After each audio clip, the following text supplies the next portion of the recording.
Hello and welcome to the Conflict Skills Podcast. I'm your host, professional mediator Simon Good.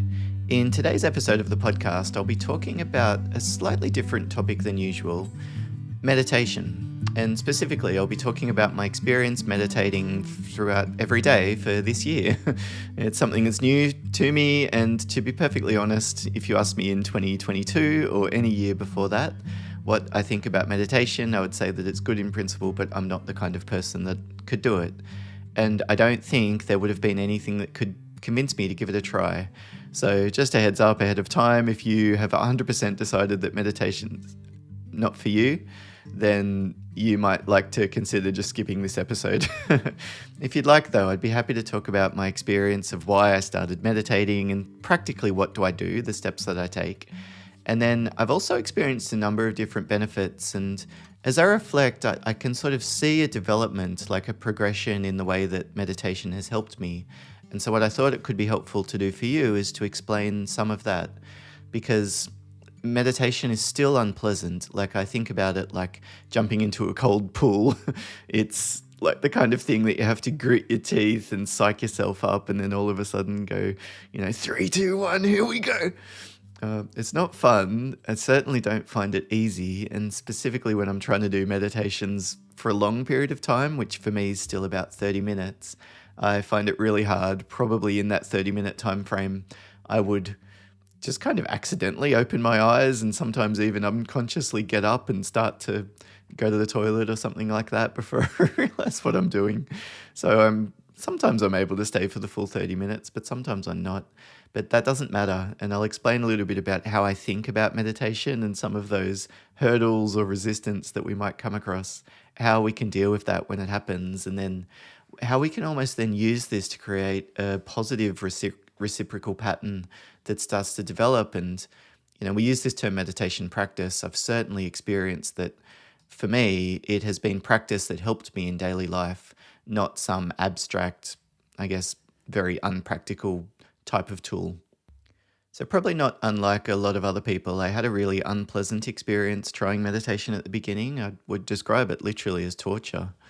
I'd done different meditation practices throughout my life. Like, no one I knew did it. My parents never did it. My teachers or anything never talked about it. No, none of my friends were meditators. I actually thought most people who did meditation were probably wankers because I didn't like them very much when I met them. And so I sort of, to be honest, had a pretty negative view of meditation then, just by association of the fact that these people who I thought were kind of nuts or pretty annoying were doing it. And so I probably had assumed that it was stupid or silly or not very helpful, or that there was some otherness, I wasn't the kind of person that could use this tool. Or it's not the way I thought about it. It wasn't a tool. I thought about it as like a spiritual practice or something. So if we think about what meditation is, for me, the starting point is just to try and sit quietly and sit still, close my eyes and focus on the present. Sometimes this is called mindfulness meditation. You're just focusing on what's going on for you right now. The anchor for me often is my breath. I take very long, deep breaths out, emptying my lungs, which I find helps me to start to calm down.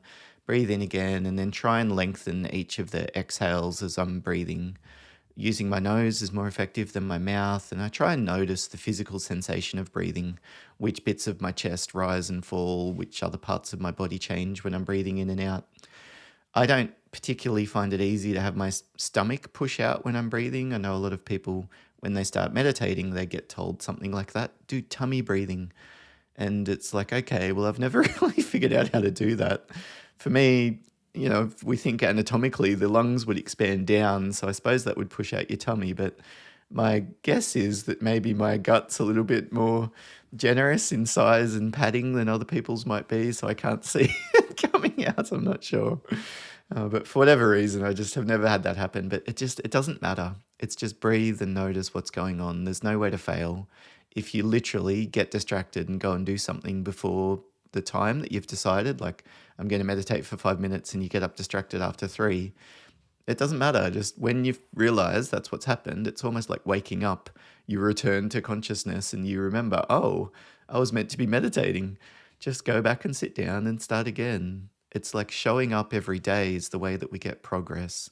There's no magic aha moment of enlightenment and the clouds part and the sunlight comes through. We sort of develop progress through consistency. And so when you realize that you're distracted or you've gotten up without deciding to or something, it's fine. Just that's what's happened. So notice it and, be a little bit curious. Okay, that's interesting that that's just happened. I don't remember deciding to go and get a drink, but here I am in the kitchen. I'll put it down now. I'll go back and finish the meditation. Then I can come back and drink after that. So I didn't like all of this experience because I think that I had a sense of failure because I wasn't doing it right or it wasn't working for me. What I didn't realize was that this was actually the practice. This is what we need to get good at. It is incredibly uncomfortable sitting still and trying to clear your mind. That's the point. But we can almost develop the strength, the ability to get better at doing that through the practice of it. We practice something to get better at it. And what happens is that we develop first it's self-awareness. You realize what's going on as you're sitting there uncomfortably. You can almost zoom in at a more granular level to what it is about this situation is making me uncomfortable. Physically, like I try and sit with my legs crossed, but I can never make it through the full 30 minutes. They get too sore. But I've gotten able to do it longer and longer. And one of the ways that I've done it is just really increasing self-awareness at that granular level. Like as my leg's starting to hurt, I pay attention to it and think which bit of it specifically is hurting. Is it the muscles or the tendons? How would I describe the type of pain? Is it a cutting type of pain or throbbing? Is it constant or does it change over time? Interestingly, I've noticed it does tend to ebb and flow a little bit in terms of the pain. I've noticed that paying attention to it or not paying attention to it changes how intensely it feels. Maybe just a very slight adjustment in posture. Like if you imagine you're trying to sit cross-legged on the ground, pushing your chest forward a little bit or rolling backwards a little bit, putting your lower back on the ground or closer to the ground. Those types of changes impact how much it's hurting. A slight shift to the left and the right sometimes gives me a little bit of relief, and that lets me be able to sit for another 30 seconds before I have to stop. It's really interesting that zooming in on the discomfort and really adding detail, and particularly around the context and how that contributes to it, like, I've actually noticed sitting on carpet's a lot easier than sitting on tiles like I did yesterday. Or how we can influence what we're feeling just by paying attention to something or not, or explaining something or telling us that it's just 10 more seconds, or self-talk, like hang in there, I can do it, you've got this, stay calm, it feels uncomfortable, there's not going to be any lasting damage, there's not going to be any pain. If you can get through it for another couple of minutes, then you can rub that bit of your leg and get the blood pumping through and you'll feel better again. It's like all of these extra ability that we discover in our capacity to influence ourselves, which then, that self-awareness leads to self-regulation. We then become more able to control our behaviors. There is no way in January of this year that I would have been able to sit still cross-legged for 30 minutes. I couldn't sit cross-legged full stop. That I had to start just sitting in a chair, and I could not do 30 minutes. I managed to do 10 minutes, but that was a very chaotic, scattered experience, and I'll explain a bit about what happens in my head in a moment. And the way that I've been able to get better at meditating is just by being consistent. It's by doing it every day. And when I had a rough one, I got really distracted. We had the neighbors knock on the door or something, and I had to go and attend to something. Like all of these things have happened, and they would for you too if you tried meditation as well. And it's just that's all part of it. That's all fine. It's noticing what happens when the doorbell rings, and that tensing in my stomach and that clenching of my teeth and the immediate thought of, oh, for goodness sake, Jimmy, you were just here yesterday. Do you have to come every single day to play with my son? This is like an automatic reaction sometimes that happens to these incidents. And what I've discovered, this is the second step of learning, is that encodes the memory in a particular way. The way that our memory works is that we have explicit and implicit memory. Explicit's like the facts that you would remember, like what's the capital of France or something like that. But implicit memory is stuff like muscle memory, but it's also associations and connotations that we develop. Like we feel warmth for a particular person, we think of our mum and we remember particular events throughout our childhood that have painted her in that way, I guess. And so when we remember an experience like a Christmas morning, or when we were homesick from school, or when this disaster happened or something, we've probably encoded a whole bunch of feelings in with that memory. And so when we remember it, we remember it, we re-put it together again, we're re-experiencing it. We tend to go and relive some of those same memories. So for me, when the doorbell rings, if I have this automatic response of, this is ridiculous, these kids shouldn't be bothering me, I was just trying meditation, that'd be right, this is exactly the kind of thing that happens to me when I try and do self-care or I try and meditate. Obviously, the universe doesn't want me to do meditation. Like, this just goes in an instant. But interestingly, when I meditate, I become more aware of that process. It's almost like I hop in the helicopter and I can see what's going on in my head and these automatic thoughts that are coming up. And then what that does is it gives me the opportunity to just, I guess, challenge them and check them and decide whether or not they're useful, and am I overreacting here and making too much of it? And importantly, is this in line with my goals? Like, I really do want this afternoon to be peaceful and calm, and there's a number of things I have to get through because I'm pretty busy. And so I don't want to be stressed and wound up and tense. I'll say that again. I don't want to be stressed and wound up and tense. And what I'd realized in 2022 was that was the way I was living most of my life. Stressed, wound up and tense. And I bet if you asked anyone I've worked with or anyone that knows me, my friends probably wouldn't describe me like that, but my family would. They'd say I've been pretty stressed, wound up and tense. And as I'm becoming more aware of these automatic thoughts that are contributing to how I feel like this in each moment, it gives me an off-ramp. It's like an option, a way out, a parachute that I can pull and just slow down the descent here, buddy. Let's just calm down and take a few deep breaths as we walk to the front door so that we're not wound up and full of adrenaline when we open it in a hurried rush and we snap at the kid. You were just here yesterday, mate. Like, I've done that, and this is the worst side of me coming out. I would much prefer to be gentle and respectful and calm and kind, and just walk down and say, "G'day, mate, I'm so sorry, I was just in the middle of something. Can you come back in 30 minutes or so?" Like, he's rung the doorbell, that's out of my control. I can't rewind time and fix it. All I can do is decide how to respond. And unfortunately, I think in a lot of situations, I've just tended to react. And as a professional mediator, I've noticed again and again the negative way that this contributes to conflict developing up. I wonder for you, as you listen to me explaining this and thinking about some of the more stressful conflicts you've been in, how your own reactivity may have contributed to that. I'm not saying you need to let people walk over the top of you and you should never stand up for yourself. There's situations you need to be firm and say no and tell Jimmy that now's not the right time to go home, please, mate. But you can decide how to do that, which achieves outcomes for the relationship, like that kid likes me, respects me, I'm hopefully being a good role model for him in how to deal with conflict, etc. But for me, I come back then a little bit more settled, a little bit more calm, and I find it a little bit more easy to go back and try and finish the meditation than if I hadn't been aware of this automatic buildup of stress. So that's the next thing that meditation teaches you, is the impact of your thinking and these automatic stories that you're telling yourself, or the physical buildup of energy, like just sitting there agitated and doing a quick stretch or shaking to let go of some of that kinetic energy that's built up means that I can concentrate better, or I just need to have something to eat, or I need to go for a quick walk around the block just to settle myself and clear my head. I'm much more, again, self-aware of those things building up, and then I can take steps to do it, which is the self-regulation bit.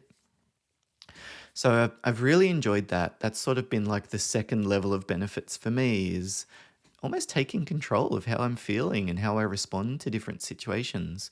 I'm not perfect. I don't at all have 100% control. I'm still reacting and negative and nasty at times, but I'm certainly improving. And when it happens, I can almost immediately realize what has happened and then take steps to quickly fix it and say to someone, "I'm so sorry, I think I've probably overreacted there. That probably sounded a bit full on. You wouldn't realize this, but this is the 10th time I've had to deal with this issue today, but that's not fair. I shouldn't take it out on you. Would it be okay if we rewind and start again? Can you tell me a bit more about what's going on, and I can see what we can do to help?" A lot of the times, if you can quickly repair that type of damage that you've done, it doesn't leave lasting scars. Whereas if you're grumpy and rude and you walk away and realize what you've done, but by that stage, you're in the car driving home, you don't have the opportunity to correct it, then the hurt sits there and it can build up and fester and get worse, and the other person ruminates, and then they come back angry and upset at you. And I guess then the question is, can you tolerate their reaction? Or if you snap back and you get angry and respond in kind, then this is the way that things often start to go downhill. The third level up, the next level of benefit for me, has been becoming aware of my thinking patterns. As I'm sitting here trying to meditate, let's say I try and do it for 10 minutes a day at the beginning. I would sit in my chair in my room that I use as a home office, and I'd try and empty my mind, or to be honest, I didn't really know what I was meant to do. I guess I'd think about it as emptying my mind, or trying to be present, or paying attention to my senses, or concentrating on my breathing or something. I'd try and concentrate on something, and then within like literally less than 10 seconds, my mind would be thinking about something else. Sometimes it would be imagining conversations that could happen from the past, like I was remembering something my wife said, or my son, or the neighbor, or one of the clients that I'm working with, and I would replay it, explaining to them about why I was right and why they're being unfair, and thinking about just how incredibly embarrassing it was when that person asked a difficult question and I was running a training workshop and I looked around and everyone was staring at me, waiting for me to respond. It's like we remember, we relive these experiences, we play them out in our head, we sometimes add to them. This is what I would say to them if I was there right now. But we don't realize that we're doing it, we re-experience it. A lot of the time, these memories that bounce back at us are the most traumatic ones. It's stuff where there's been physical pain or physical threat, or it's felt like things were really out of control, or it's been social pain like embarrassment or rejection, like getting something wrong. For me, I always ruminate and remember if I've done a training workshop and like 9 people wrote 10 out of 10 amazing, and one person gave it a 6 out of 10 or a 7 out of 10. I think about that 6 out of 10 and 7 out of 10 because I'm not a 7 out of 10 kind of facilitator. I really do put in a lot of effort and try to make sure that things are focused and on point. Of course, rationally, I know that them giving a 7 out of 10, they just might be the kind of person that gives things a 7 out of 10, even if it's excellent. Or maybe they're on a performance management plan at work. Maybe there's something else going on for them. Maybe they've got a baby at home and they haven't slept well. Maybe they've heard it before, and so for them it wasn't as practically useful, but for other people hearing the content for the first time, it was. Like, I don't go through the process of rationalizing and adding context. I just relive it and think, 7 out of 10, I'm a failure. Why am I even doing this? Oh, I knew that was going wrong. I should have done this differently. And I beat myself up about it. Now, these memories that tend to bounce back, this is implicit memory, and it's been encoded where the memory is connected to the negative emotion. The memory is encoded to the negative emotion. So if we're going for a job interview and we mess up a couple of questions, the memory is connected to the feeling that we were feeling at the time, which is probably embarrassed or overwhelmed or self-conscious or ashamed or whatever it was, worried about failing it. And so when we remember it, we re-experience that negative memory, that negative emotion, I should say, which then reinforces it. If we don't become aware of this, what tends to happen is that we feel worse and worse and worse over time. Sitting here, remembering a negative experience, I start to feel worked up and negative. And then if someone rings the doorbell, I'm more snappy and reactive. And what I'd never realized was the way that ruminating on negative stuff from the past was affecting me in the present. I used to think I had ADHD, I can't concentrate. I mean, that might be true, but I've realized that so much of what was contributing to me feeling stressed was thinking about negative stuff that had happened in the past, like that client that I didn't get or that mistake that I made yesterday, which made it really hard to concentrate. And so I've become more aware of this pattern, which gives me the option to respond. What I've realized is that these bounce backs from these memories of the past, I can't stop them. They're like waves that are just coming in over the water, and I'm sitting here in my boat and they're bouncing me up and down and breaking over the top, and it's really scary. All I can do is calm myself down in the present, which stops it from bouncing back as much from the past. So those memories that have been encoded in this traumatic type of negative way, I can almost re-encode them.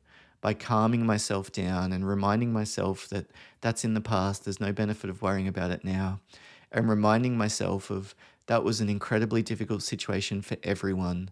You weren't prepared for that conversation. They came and talked to you on the spot.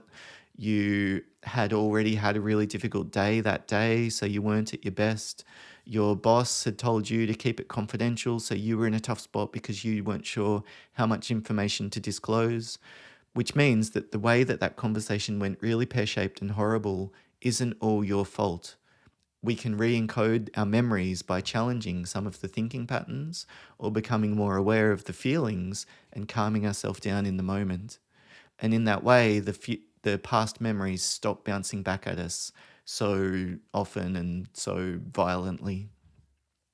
We can also, in the present moment, stop that memory from being encoded in such a negative way. If we're in a job interview and we mess up a question, taking a few deep breaths, wiggling your toes and feeling the feeling of your socks in your shoes, noticing the temperature of the air, is there any sound outside from the birds or whatever, just a very quick refocusing on the present stops it from being encoded in that traumatic way. Telling ourselves something like, okay, that probably wasn't the best answer. Right now, the best thing for me to do would be to focus on the next question. I can go back and think about that one later. Just reorienting yourself, deliberately taking control of your consciousness.